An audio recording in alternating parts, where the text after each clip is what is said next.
Ok. Du coup, voilà, donc on va parler maintenant du Berka Study Programme et pourquoi on l'a créé. Je pense que j'ai répondu un peu aux questions, hein.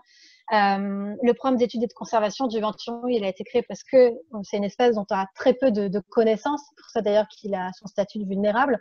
On a tellement peu de connaissances qu'il est vraiment difficile à estimer son déclin présent et futur.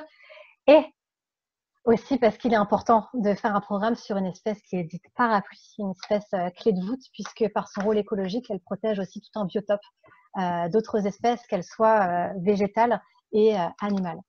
La philosophie d'AB Conservation, c'est de comprendre une espèce. Donc comprendre une espèce pour mieux la protéger. À notre sens, si on arrive à avoir assez d'informations, on pourra vraiment créer un vrai programme de conservation et enfin commencer réellement à protéger l'espèce. Donc tout d'abord, on va parler de l'étude, puisqu'à la base, en fait, le programme d'études et de conservation part vraiment sur une étude scientifique. L'objectif de cette étude, comme vous le savez, c'est collecter des données.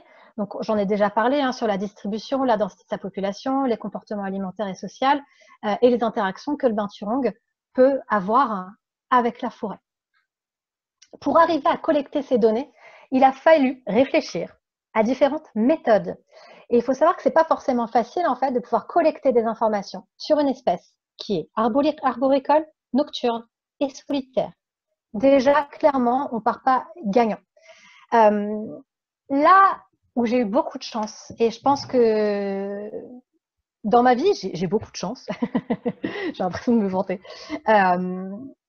c'est que lorsque j'ai voyagé au Vietnam en 2015, donc j'avais dans l'idée en 2015 de voyager dans différents pays d'Asie en fait pour voir ce qui se faisait un peu.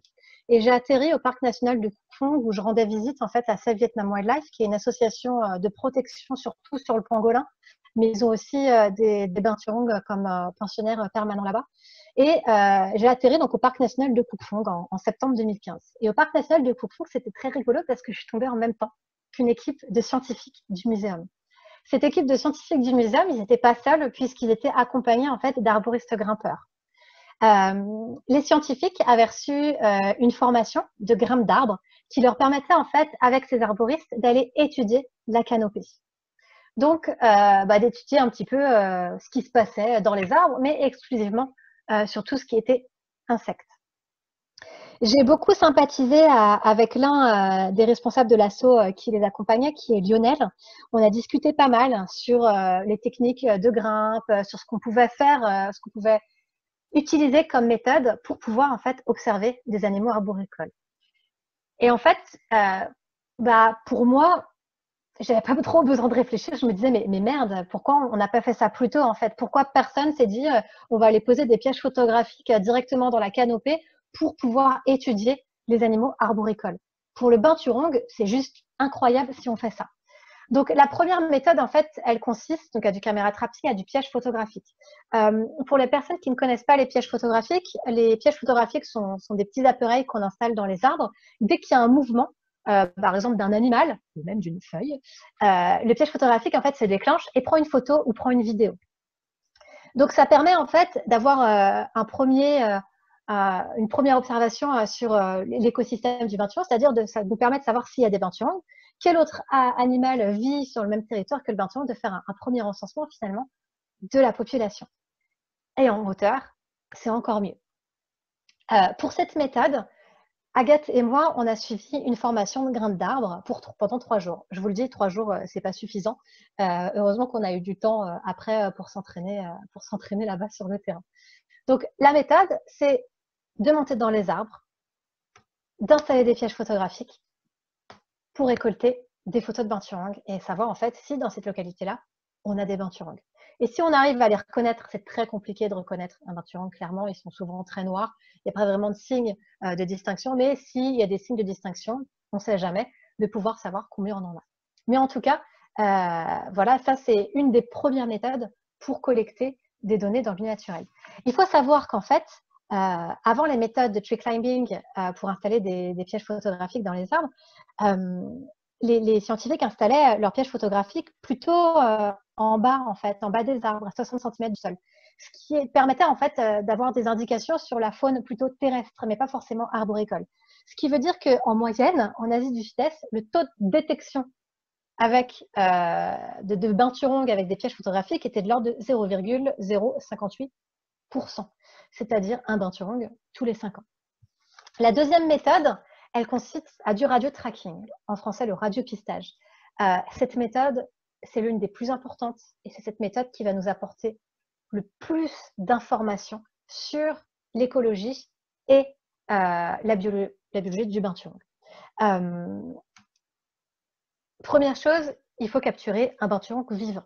Alors, à l'aide en fait de pièges-cages, comme en fait la seule et unique étude qui avait été faite en 2005 par Lon Grassman, où lui, il avait capturé des binturongs en Thaïlande. Il les avait équipés de colliers GPS, malheureusement que GPS, donc il n'y avait aucune donnée comportementale sur le binturong, ou très peu en tout cas, et de pouvoir il pouvait suivre en fait les déplacements des binturongs grâce à des signaux GPS qui arrivaient directement sur son ordinateur. Donc lui en fait nous a donné en fait certains plans pour construire des pièges-cages sur place.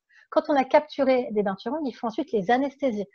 On ne fait pas de contention sur les binturongs. Il est très compliqué en fait de faire de la contention sur les binturongs puisque d'une part ils ont une queue préhensile et ils sont excessivement très forts. Donc on les anesthésie. Pourquoi en plus on les anesthésie? C'est parce que d'une part on veut les identifier, on veut leur mettre une puce. C'est-à-dire que si notre binturong il disparaît, s'il est retrouvé en saisie, s'il est retrouvé sur un marché, etc., au moins il sera identifié. On saura que notre binturong, bizarrement, il a pris l'avion. Voilà. La deuxième chose, c'est aussi de récolter des échantillons pour continuer en fait cette étude génétique. Donc par exemple des échantillons de poils, des échantillons de sang. La troisième, c'est aussi pour pouvoir le mesurer, pour pouvoir aussi le peser. Donc plein d'informations en fait qui nous seront très utiles sur sa biologie. Et ensuite, on l'équipe d'un collier GPS et VHF. Donc GPS comme dans l'étude de Lon Grassman, ça nous permet de suivre ces déplacements directement sur notre ordinateur, donc à distance. Par exemple, moi je suis en France et je peux voir où il se déplace. Et en VHF, ça veut dire que là, à l'aide d'une antenne, on peut repérer le binturong dans la forêt et là, du coup, faire vraiment des vraies observations sur son comportement et obtenir du coup des informations que nous n'avons pas, qui sont manquantes, telles que l'alimentation, telles que les interactions entre binturongs entre eux, par exemple la reproduction aussi. Bref, plein d'informations dont on a besoin pour créer un vrai programme de conservation. Alors, voilà, on a nos méthodes, c'est facile, hein, ça y est, on a nos méthodes, on sait exactement ce qu'on doit faire. Mais où est-ce qu'on l'a fait en fait? Où est-ce qu'on démarre? Parce que l'Asie du Sud-Est, elle ne se cantonne pas à une petite localité, à une petite île, ça ne se cantonne pas juste à une forêt au Vietnam. Là, on joue sur l'Asie du Sud-Est. Donc, où est-ce qu'on va? La chance que j'ai eue, c'est qu'en 2014, à la création de l'association, quelques mois plus tard, en fait, une étudiante philippine m'a contactée en me disant: aux Philippines, sur l'île de Palawan, il y a des binturongs et un jour, si vous y allez, j'aimerais bien vous aider à l'étudier. Clairement, on nous tendait une perche. Donc, en 2016, on a discuté avec Agathe et on s'est dit: ok, bah, on ira sur l'île de Palawan. Premièrement, pourquoi l'île de Palawan? Premièrement, parce que vous avez une sous-espèce de binturong qui se trouve là-bas qui est endémique de l'île de Palawan. Si cette sous-espèce venait à disparaître, c'est toute. Si elle vient à disparaître de l'île, bah voilà, on n'entend plus du tout parler du binturong de Palawan. Deuxièmement, parce que c'est une île qui est beaucoup plus simple finalement à cartographier que si on partait d'un coup en Thaïlande ou à Bornéo avec beaucoup plus de territoire finalement. Donc on se cantonne vraiment sur une petite localité. Donc on s'est dit Palawan. Alors je vous dis tout de suite à mon grand désarroi, hein, parce que il y a quelque chose que j'ai peur dans ma vie, c'est les catastrophes naturelles.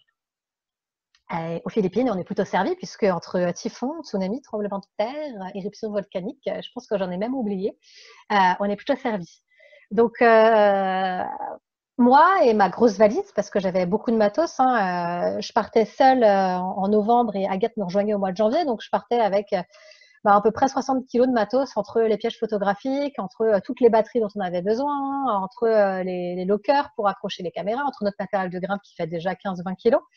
Il fallait que je mette aussi nos hamacs, etc. Bref, on avait prévu plein de matériel. Je me retrouvais sur une île, plus précisément hop, là, à Puerto Princesa, sur une île où il pouvait arriver n'importe quoi au niveau climatique. Ouh là là là là là. Alors, j'ai tout de suite été rassurée par les habitants de l'île, puisque Palawan est appelée l'île de Dieu, étant donné qu'ils ont juste la fin des typhons, donc ils ne sont pas vraiment touchés par les typhons. Il n'y a pas d'éruption volcanique, on n'a pas de volcan en activité, il n'y a pas de tremblement de terre et on n'a pas de tsunami.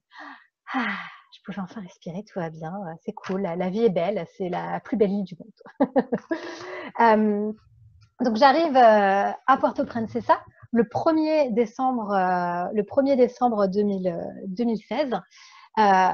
Malheureusement, la personne en fait, la Philippine qui devait nous observer le permis de recherche n'a pas réussi en fait à obtenir quoi que ce soit comme permis pour qu'on puisse commencer l'étude dès l'arrivée d'Agathe, ce qui était assez dommage puisqu'il a fallu vraiment démarrer de tout le début, c'est-à-dire sans rien. Mais on a du matos quand même, voilà.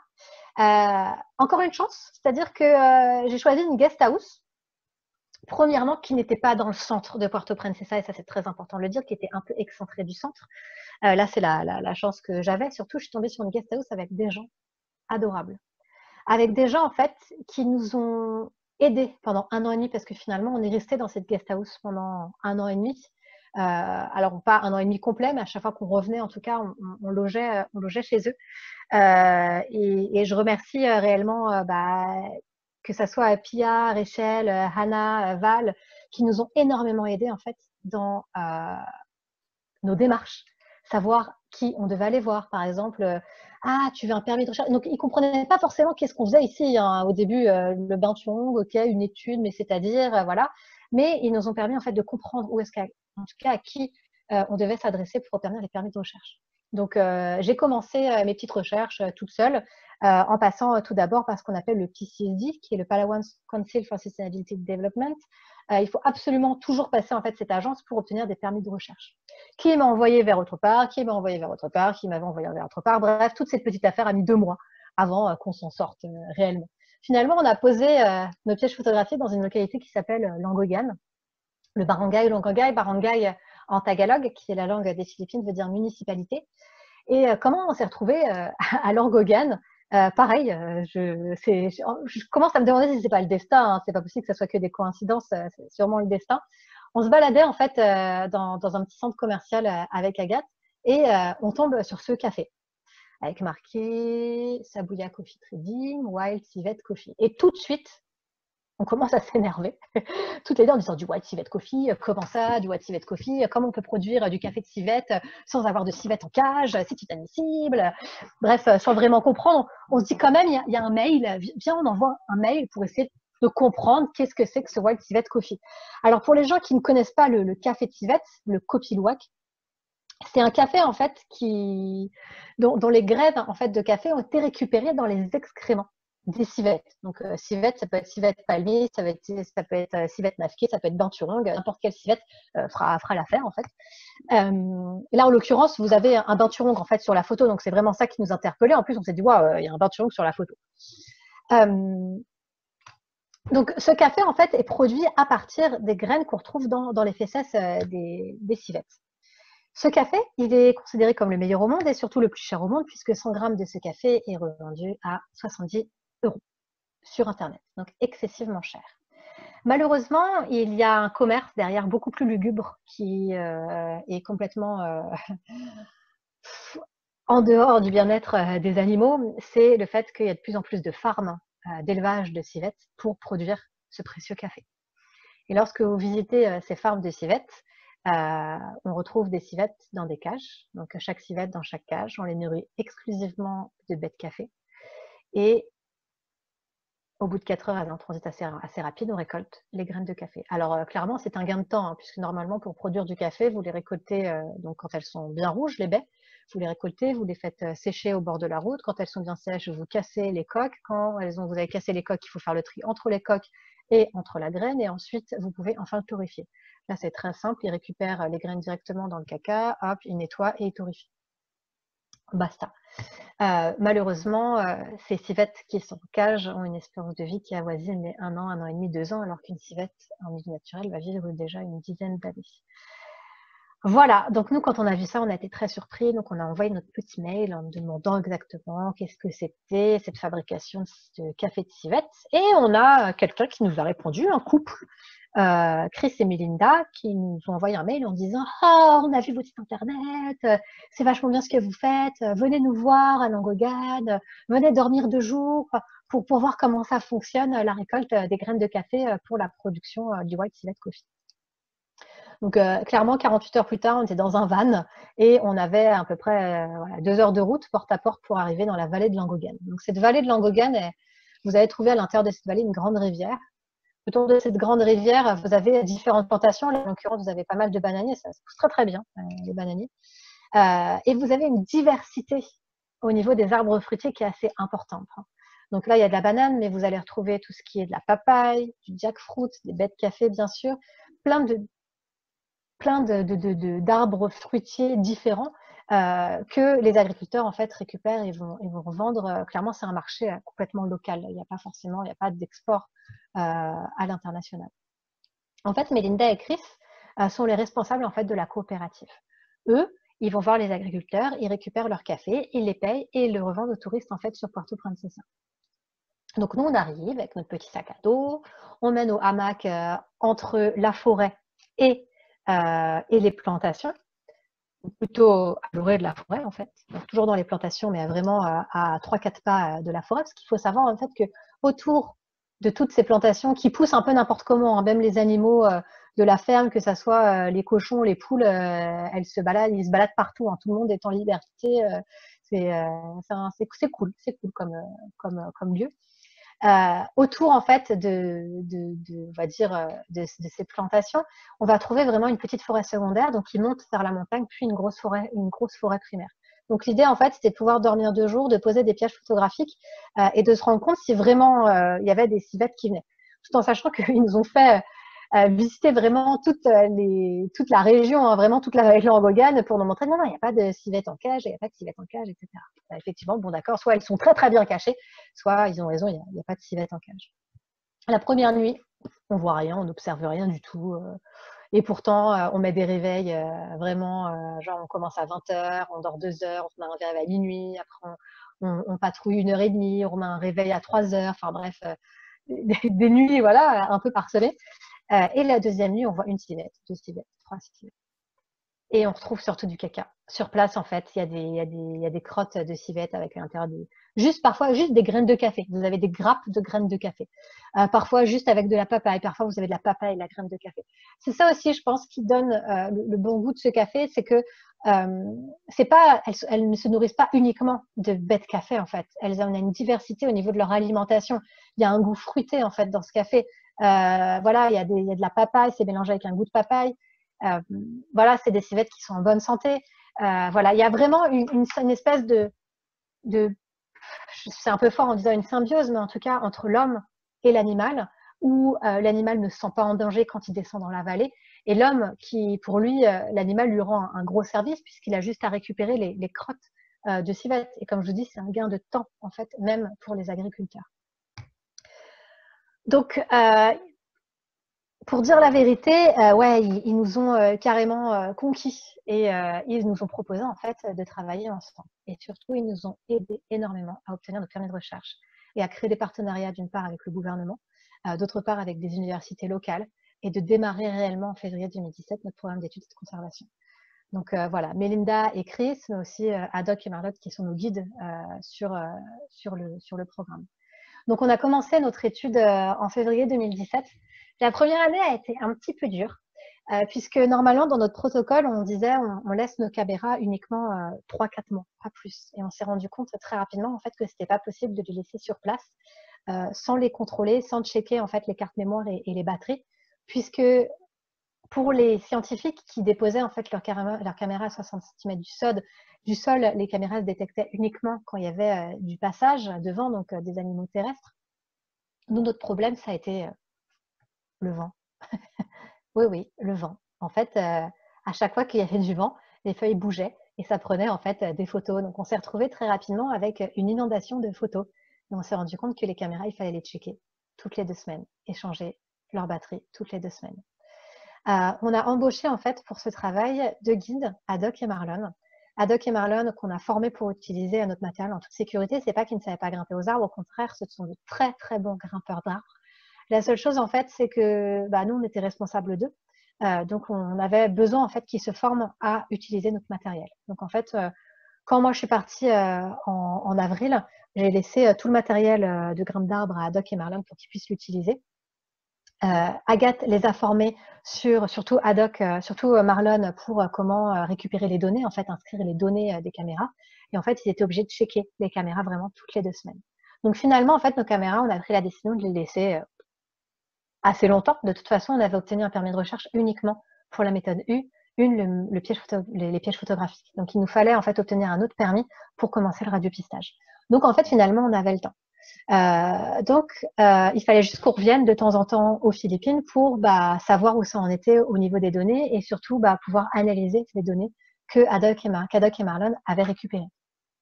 Et vous pouvez voir en fait qu'on a quand même pris en 2 ans 66 000 photos. Sur les 66 000 photos, vous avez uniquement que 3 420 photos d'animaux. Donc le reste, c'est-à-dire les 63 000 autres, ce sont des feuilles. Uniquement des feuilles. Tout en sachant que dans les 3 420 photos, vous avez aussi des photos d'écureuils. Donc en fait, quand vous analysez les photos, vous faites feuille, feuille, feuille, feuille, feuille, feuille, feuille, écureuil, feuille, feuille, feuille, écureuil. Voilà. Et parfois, vous avez un peu envie de dormir parce qu'il y a beaucoup de feuilles et beaucoup de photos à traiter en vraiment un laps de temps assez restreint. Ça a été un peu chaotique la première année parce qu'il faut savoir que quand Agathe est revenue au mois de juin pour essayer d'obtenir un nouveau permis de recherche pour le radiopistage, en fait, elle s'est rendue compte qu'il y a certains pièges photographiques qui étaient déjà tombés en panne. Tombés en panne pourquoi? Parce qu'il faisait très chaud et que le temps commençait à être pas mal humide. Donc, on a reçu, grâce à l'AFSA, qui est l'association francophone des soigneurs animaliers, on a reçu de l'argent pour pouvoir acheter de nouveaux pièges photographiques. Donc en décembre, quand je suis revenue en décembre 2017, je suis revenue avec 12 pièges photographiques. Je restais seulement 1 mois, donc j'avais pas eu le temps à ce moment-là d'installer tous les pièges photographiques, mais je me suis surtout rendu compte les 3 premiers jours où j'étais en forêt qu'en fait on avait perdu 8 pièges photographiques. C'est-à-dire qu'en tout, entre Agathe et moi, sur nos 10 pièges photographiques, on en avait perdu 8 à cause de la chaleur, à cause de l'humidité. Et puis on en avait laissé un en fait dans la plantation et qui était posé à 1,60 m dans l'arbre, mais il y avait eu beaucoup d'inondations. En fait, le piège s'était pris toute la boue, donc il était inutilisable. Donc ouais, à ce moment-là, c'était un peu une grosse déprime. Surtout que la première semaine où j'étais revenue, il y avait eu pas mal d'inondations, donc les familles restaient pas forcément dans les villages très excentrés où nous on dormait. Et quand j'étais partie en forêt avec Haddock, je m'étais rendu compte qu'il y avait des pans de forêt qui avaient été coupés, tout en sachant que c'est un peu normalement illégal, mais que certains pans de forêt avaient disparu. Donc clairement, en fait, j'étais à 2 doigts de me dire, mais en fait, on va pas rester ici, on va s'en aller, on va aller ailleurs.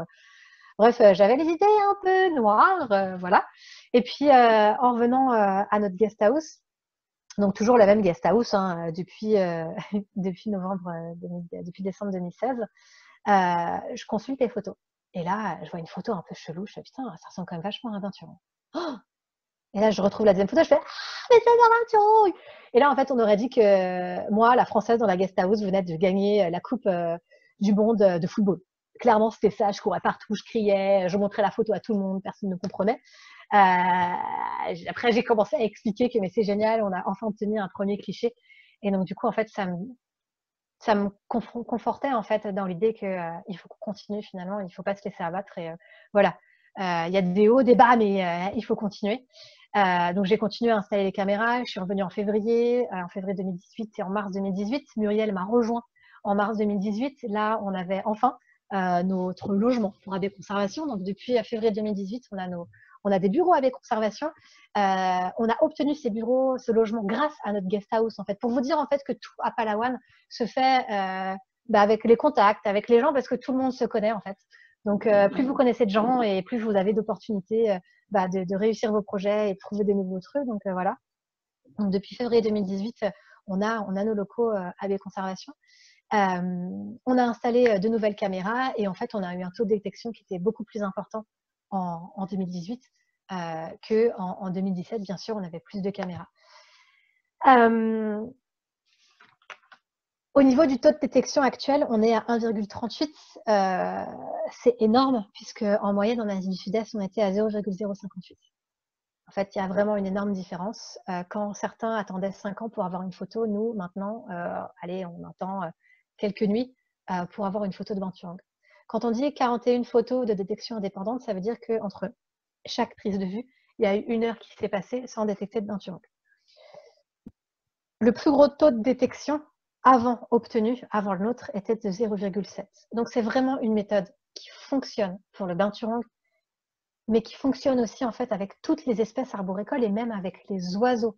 On ne s'est pas contenté en fait d'analyser juste les photos qu'on avait de Binturong. Hein. On avait aussi du Calaorhinocéros, on avait du macaque à longue queue, on avait du pangolin. Il faut savoir que sur une autre réserve, sur cette réserve qui est au Cléopatra's Needle, là où on est, en 6 mois, 1 an d'études, ils n'avaient jamais obtenu une photo de Binturong ou une photo de pangolin. Et nous, en seulement, on avait commencé en février, donc en seulement 11 mois, on obtenait nos premières photos d'une part de Binturong et de pangolin. Donc c'est vraiment une méthode qui fonctionne d'installer nos pièges photographiques dans les arbres pour pouvoir étudier, faire des recensements aussi de populations arboricoles, mais aussi d'oiseaux. Je vous donne voilà, en prime quelques photos qu'on a pu prendre avec nos pièges photographiques des Binturong. J'aurais pu aussi vous montrer les autres photos qu'on a prises d'autres animaux, parce qu'on a fait certains constats. Les macaques à longue queue, il y en a partout et sont souvent en fait sur les mêmes arbres que les Binturong. On a les civettes palmistes aussi qui vont à peu près sur les mêmes arbres qu'on trouve des Binturong. Par contre, le hornbill, le Palawan hornbill, donc le Calaot de Palawan, on le retrouve pas sur le même territoire que le Binturong. En général, quand vous avez des photos avec du hornbill, on n'a pas de photo de Binturong. Peut-être que ce sont deux espèces en fait qui ne se tolèrent pas sur le même territoire. Alors après, combien de mètres, kilomètres les séparent? En tout cas, clairement, en général, si on voit du hornbill, on ne voit pas de Binturong. Et on a même du Binturong de jour, quand même. Donc, notre première étude se déroulait à Langogan. L'année dernière, en fait, Agathe a vraiment noué des contacts avec plein de différentes personnes. Elle a rencontré plein de monde différents et ça a permis, en fait, de faire, d'exporter, en fait, cette étude, cette méthode de caméra trappe dans d'autres localités de Palawan. Par exemple, à El Nido, qui se trouve vraiment dans le nord-nord de Palawan. Elle a installé plusieurs caméras l'année dernière pendant 45 jours. Pendant 45 jours et s'en suivra sûrement, et vous le verrez pourquoi, le radiopistage débutera sûrement plus à El Nido qu'à Langogan. Je l'explique juste après. Au mois de février, alors je ne sais plus Agathe, c'est au mois de février ou au mois de mars, Agathe est partie à Roxas avec l'aide en fait de Catala Foundation. Il faut savoir que on est beaucoup aidé par Catala Foundation.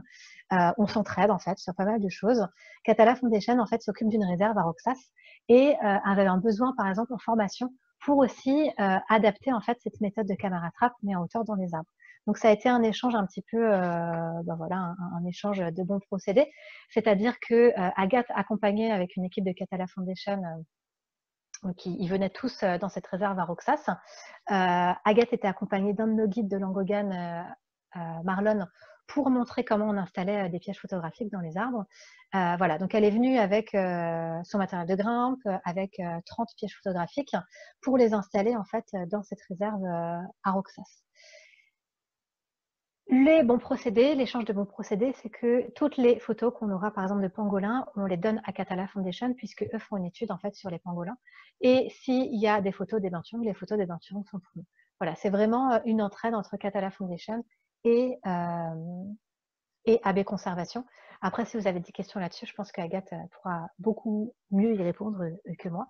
L'idée aussi, puisqu'elle a des contacts à Tai Tai maintenant, donc c'est aussi d'aller poser des pièges photographiques ensuite à Tai Tai sur 45 jours pareil, puis sur Underground River. Donc ça permet en fait de pouvoir cartographier réellement tout le nord de Palawan. Donc et de faire un vrai recensement de population voilà, au moins du nord de Palawan. Alors le sud, c'est un peu plus compliqué, puisque le sud, il faut savoir qu'au niveau politique, c'est en orange, c'est-à-dire qu'il y a des risques d'enlèvement pour les personnes non philippines. Donc pour le moment, en fait, on se cantonne qu'au nord, mais on a quelques contacts quand même dans le sud. Donc petit à petit, peut-être qu'on ira aussi dans le sud. Concernant le démarrage du radiopistage. Le radiopistage, c'est un enfer, c'est un casse-tête. C'est un casse-tête encore plus pour Agathe maintenant qu'elle est sur place depuis 1 an et demi. Il faut savoir que le radiopistage, on pensait pouvoir le débuter en 2018, puis finalement on y pensait le démarrer en 2019, et puis finalement, pourquoi c'est en rouge? Ce maudit coronavirus, on en a à se poser la question si on ne va pas le commencer en 2021. Premièrement, au niveau du collier émetteur que nous avions aussi, on a été épaulé par une petite entreprise, une petite société australienne qui s'appelle Whitespy. Si vous voulez faire appel à eux, vous pouvez faire appel à eux. Ils créent en fait des prototypes de colliers émetteurs. Donc on avait été mis en relation avec eux pour créer un prototype de collier émetteur pour le Binturong. La difficulté, en fait, c'est que eux se trouvent en Australie, nous, on se trouve en France. Donc, ils nous ont envoyé un premier prototype en fin 2017 que j'ai ramené aux Philippines en début 2018. Et c'est Muriel, en fait, qui a fait le test du prototype de collier émetteur sur un binturong qui était au centre de soins de la faune sauvage de Palawan. C'est le seul centre, le seul rescue center qu'on trouve à Palawan. Elle a fait le test, mais le test, en fait, n'a pas été très probant puisque, en fait, le binturong a enlevé le collier en seulement 1 heure. Il était beaucoup trop grand. Donc, on l'a renvoyé à Whitespy. Whitespy nous l'a renvoyé. Agathe est partie avec lui dans ses bagages en 2018 et elle a fait le test en 2019 et il s'est avéré que le collier, en fait, n'était pas assez résistant. Le binturong a réussi à l'enlever au bout de 24 heures et il a complètement déchiqueté. Voilà, il était vraiment très important, en fait, de tester le collier émetteur puisque premièrement, ça nous permet de savoir s'il fonctionnait, mais surtout, en fait, de prendre des observations 2 semaines avant 2 semaines avant la mise en place du collier émetteur sur le binturong, on voulait observer son comportement et ensuite, pendant 2 semaines avec le collier émetteur, voir si son comportement avait été modifié à cause de la mise en place de ce collier émetteur. D'où l'utilité de faire des tests. Finalement, on a perdu patience et on a décidé de casser notre tirelire et d'acheter un collier émetteur GPS VHF dans une société qui s'appelle Followit et qui nous a coûté 3 600 €. Donc on passe, ça nous a éclaté notre budget l'année dernière. C'était une concession énorme, mais clairement, on avait besoin de ça pour pouvoir démarrer le radiopistage. Seule chose, c'est que pour commencer le radiopistage, on nous demandait un visa de volontariat. Un visa de volontariat qu'Agathe a mis 1 an et demi à obtenir. Ça a été une grosse galère. Finalement, elle l'a obtenu cette année, qui nous permettait en fait d'obtenir la dernière autorisation qui nous permettait en fait de faire notre radiopistage à Langogan. Pourquoi c'est difficile à Langogan de faire du radiopistage? C'est parce qu'il se trouve que à Langogan, notamment à Cléopatra's Needle, à la réserve où on est, il y a énormément de domaines ancestraux. Dans les domaines ancestraux, vous trouvez en fait des indigènes et les indigènes sont très protégés aux Philippines, ce qui est complètement normal. Donc en fait, vous avez une agence qui s'occupe en fait des indigènes, qui est le NCIP, le National Committees of Indigenous People, qui s'occupe en fait des indigènes. Donc lorsque vous voulez faire une étude, même n'importe quoi, et que vous avez besoin de rentrer dans ces domaines ancestraux, vous êtes obligé de demander une autorisation au NCIP. Et clairement, c'est très compliqué de demander une autorisation NCIP. C'est pour ça que pour Langogan, on n'a pas commencé. Et vu qu'on a eu l'opportunité, en fait, finalement, de poser nos caméras à El Nido, il est fort possible que le radiopistage commence, en tout cas débute à El Nido. Il était question, en fait, pour tout vous dire, de débuter le radiopistage ce mois-ci, au mois de mai. Tout était fait, tout était mis en œuvre pour pouvoir le débuter au mai. Mais le coronavirus est arrivé. Le coronavirus est arrivé en fait assez tôt en Asie, puisque ça a touché tout d'abord, comme vous le savez, la Chine. Les Philippines ont tout de suite mis des restrictions pour les personnes qui provenaient de la Chine, de Hong Kong, instauré une quarantaine. Et surtout, en fait, en début du mois de mars, le président des Philippines a décidé en fait carrément de mettre en confinement total la capitale Manille. Et puis, une semaine plus tard, il durcissait en fait ce confinement en confinant en fait toutes les Philippines et notamment l'île de Palawan, ce qui nous empêchait en fait de pouvoir aller à El Nido, de pouvoir continuer en fait notre programme éducatif, de pouvoir continuer notre programme scientifique. Tout était à l'arrêt, on ne pouvait plus du tout circuler. Il commençait aussi à avoir pas mal de pannes électriques, aussi des problèmes au niveau de l'eau. Il faut savoir que le président donc moi j'avais le 17 mars, le mardi, je crois que c'était un mardi 17 mars ou mardi 16 mars, je ne sais plus. J'avais Agathe et Muriel au téléphone pour leur demander où en était la situation et quelle décision on devait prendre. Le président avait annoncé le matin même qu'il fermait ses frontières complètement à partir de vendredi à minuit. La décision, il fallait la prendre rapidement parce que le prochain avion, en fait, partait de Palawan à 20h, le jour même. Donc, on n'a pas trop réfléchi avec Agathe et on a décidé de trouver rapidement des billets d'avion pour qu'elle puisse être rapatriée. Le rapatriement, clairement, on n'a pas du tout compté sur l'ambassade ou quoi que ce soit. Le rapatriement s'est fait en mardi, mercredi, jeudi, vendredi, samedi, en 5 jours. Donc, elles sont arrivées enfin en France le samedi matin. Ça a été assez long, assez pénible, mais peut-être moins pénible que si elles avaient été des touristes et qu'elles ne connaissaient pas le pays. Donc, clairement, voilà, le coronavirus, pour le moment, au niveau de l'étude scientifique, déjà, premièrement, voilà, on a reçu quelques nouvelles. En fait, on en apprend chaque jour. Chaque jour, on apprend un peu plus, comme quoi les Philippines ferment leurs frontières aux personnes qui ne sont pas philippins, donc aux ressortissants étrangers, pour le moment jusqu'à septembre, puis jusqu'à octobre. Donc pour le moment, on ne sait pas quand est-ce que Muriel et Agathe pourront retourner aux Philippines. Donc voir comment on peut s'organiser avec les gens en fait qu'on connaît sur place, mais qui ne font pas forcément partie d'AB Conservation. Au niveau de l'équipe et du partenariat, sur la photo, déjà, hop, je ne sais pas si on voit bien ma souris, vous avez Haddock, qui est ici, c'est l'un de nos guides, et Marlon, avec leurs enfants, leur famille, les voisins, etc. Et puis Agathe, qui est juste ici. Dans cette équipe, donc, on trouve déjà Agathe, qui est responsable scientifique, qui est en contrat de volontariat. En fait, elle est en contrat de volontariat avec France Volontaire, qui permet en fait d'obtenir ce précieux visa de volontariat. Il était prévu en fait là mi-avril, donc le mois dernier, d'embaucher un coordinateur de projet de recherche. Malheureusement, avec le confinement, rien n'a pu être fait. Donc, on espère pouvoir embaucher en septembre 2020, voire en 2021, on ne sait pas, faire les choses à distance peut-être. À chaque fois qu'on est sur le terrain, Agathe est accompagnée des 4 guides locaux et une personne qui pose des caméras. Donc, ça permet aussi d'apporter des salaires pour les locaux aussi, de se sentir aussi très impliqués au niveau de l'étude. C'est vraiment très important. Et il était prévu aussi d'embaucher à temps partiel un étudiant à l'université, un étudiant philippin qui serait payé à temps partiel et surtout à qui on paierait son cursus universitaire. Là, vous avez tous les partenaires locaux que l'on a en fait pour voilà, qui font fonctionner en fait ce programme d'études sur le 21. Voilà, si vous avez des questions sur la partie scientifique, voilà, vous pouvez y aller. Je parle beaucoup. Il y en a beaucoup. Il y a beaucoup de questions. Et je pense que du coup, Agathe, c'est plus une partie qui te concerne, donc peut-être que tu Je fais des pourras questions et des répondre. réponses, c'est ça? Sur certaines réponses, je pense que tu seras beaucoup plus précise que moi. Alors déjà, la première question, il y a Léa qui nous a demandé comment est-ce qu'on a choisi les arbres sur lesquels mettre les caméras. Ah, c'est très simple. Tu veux répondre? Ouais. En fait, la plupart des gens là-bas, et notamment aussi les indigènes, c'est surtout les indigènes qui sont indiqués, qui voyaient énormément des civettes, pas forcément des binturongs, mais sur les ficus étrangleurs, ce qu'on appelle les balitis. Donc c'est le nom là-bas qu'on donne aux ficus étrangleurs. Ils disaient oui, il y a beaucoup de civettes qui se baladent dans ces arbres. Et c'est comme ça en fait qu'on a décidé de mettre toutes nos caméras trappes en fait dans des balitis. C'est uniquement en fait sur les recommandations, sur ce que disaient les locaux en parlant de leurs observations faites sur des civettes. Voilà, alors juste pour maintenant la nouvelle partie de l'étude, puisque Pauline vous a dit qu'on commençait à mettre en place ce protocole un petit peu partout sur l'île. On a changé de protocole puisque la première partie de l'étude, c'était vraiment de voir si le caméra trapping dans les arbres fonctionnait et si ça nous permettait vraiment de détecter mieux les binturons. Du coup, sur cette deuxième étude, on est parti sur un protocole qui est un peu plus classique, un peu plus, qui rentre plus dans les cases des scientifiques. Et du coup, les arbres n'ont pas du tout été choisis par rapport aux préférences du binturong.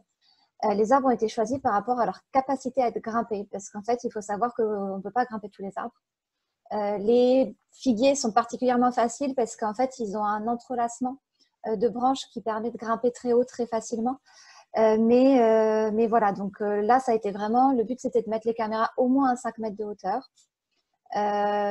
Sur des points GPS précis qui ont été déterminés à l'avance et au hasard pour que justement il n'y ait pas de surestimation et de surdétection du binturong.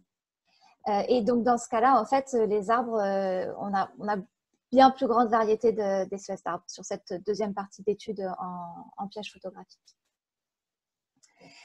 Ensuite, on avait une question, du coup, toujours sur les caméras trappe. Quelle était la densité des pièges? Alors, pareil, du coup, je vais répondre parce qu'il y a la première étude et la deuxième étude. Sur cette première étude, en fait, on n'a pas trop regardé la densité. On s'est vraiment promené en forêt avec nos guides et nos guides nous ont indiqué les endroits où on avait le plus de chances de voir des peintures. Sur la deuxième partie, par contre, il y a un espacement de minimum 500 mètres entre deux pièces photographiques. Et donc, on a mis à Roxas 30 pièges photographiques sur des aires protégées qui font plusieurs centaines d'hectares. Donc, on n'a pas trop regardé en fait en termes de densité, on a plus regardé en termes d'espacement vraiment des caméras.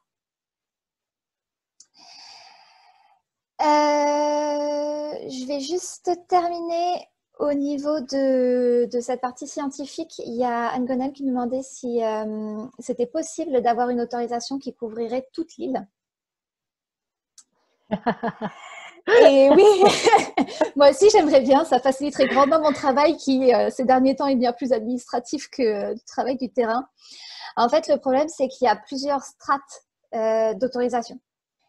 C'est un peu comme chez nous, il y a les mairies, il y a entre guillemets les départements, c'est pas vraiment des départements, mais on va comparer ça à des départements.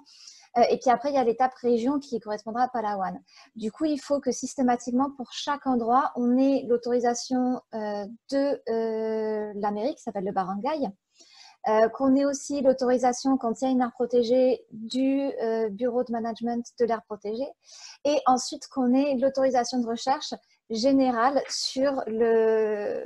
de Palawan, en fait, qui est gérée par un organisme gouvernemental très précis.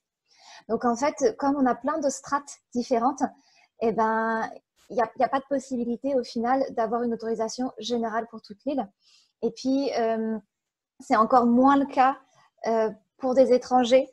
Je t'en ai pas spécialement parlé, mais c'est quand même important de dire qu'il y a eu de l'abus à un moment donné. C'est-à-dire qu'il y avait des chercheurs qui allaient à Palawan, notamment pour tout ce qui était plantes médicinales, voilà, et qui du coup ont récupéré des données qui ensuite n'ont pas resservi aux personnes locales. Du coup, maintenant, les règles sont beaucoup plus strictes et d'autant plus quand on est étranger.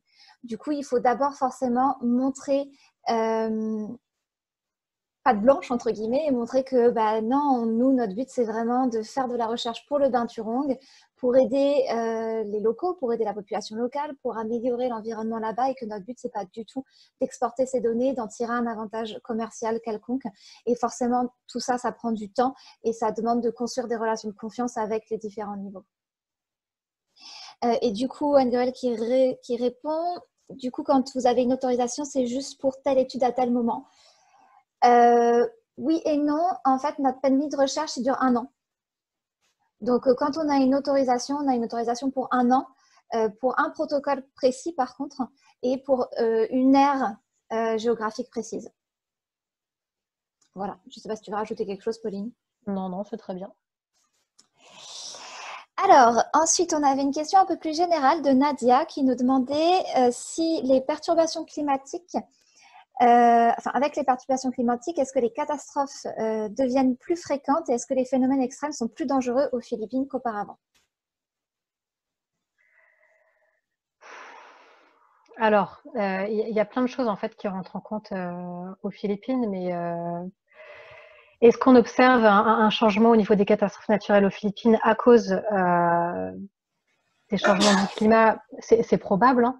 Après, ce qu'on peut observer, notamment à Palawan, parce que c'est l'île qu'on connaît le mieux, il n'y a pas forcément le climat qui change, mais il y a aussi des changements du paysage faits par l'homme, c'est-à-dire la construction de routes en béton qui augmentent en fait les inondations.